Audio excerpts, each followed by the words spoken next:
I rang the doorbell around 8 that night. It was snowing. The front door opened, and a man stepped out. I asked for Derek Todd. He told me I was speaking to him, so I told him he knew my father. He invited me in. We sat down in the living room, and he asked if I was my father's son. I said I was. He said nothing. We sat in silence for a while. He asked what he could do for me, so I told him why I was there.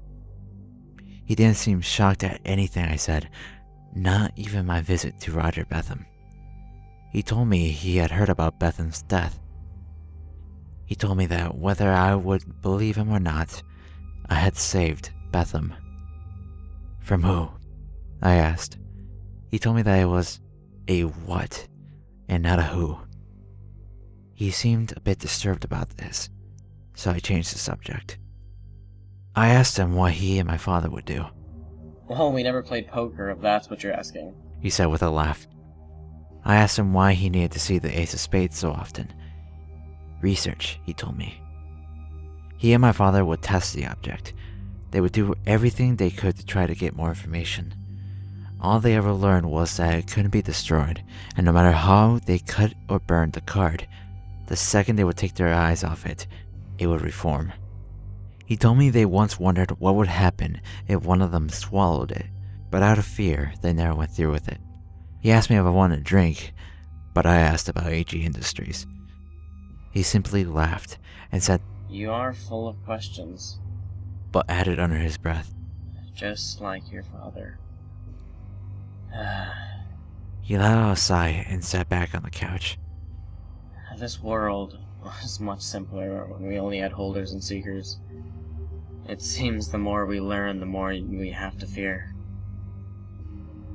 You know that's where you're headed, right? The answers you seek are probably more terrifying than anyone can imagine, but that's what you get with this business. He told me that he knew very little about the company, except that it's been around longer than anyone would think. I asked him what keeping us better meant. He simply said, "Creepy, isn't it?" but told me he knew nothing. He apologized for not having very much information, but he told me he knew where I could go. He told me it was far, but worth the travel. A man named Thomas Reel, who lived far south.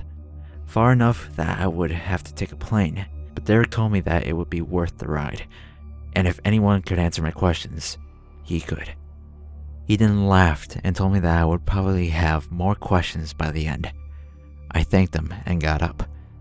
He stopped me and went into the other room. He brought back a locked box. I'm pretty sure he would have wanted you to have it. I asked him why he would give it to me. He explained that he never opened the box, so it wasn't technically his, and since he had no other object, he wasn't a seeker. But your father gave me it, and it was his. Your father was some seeker. I took out the ace of spades and put the deck back on the table. I told him he could keep the deck as a reminder of my father. He asked me how he could forget. As I stepped out of the house, I took one last look back at him. He sat on the couch, looking at the now spread out deck on the coffee table, his head in his hands, his face filled with fear.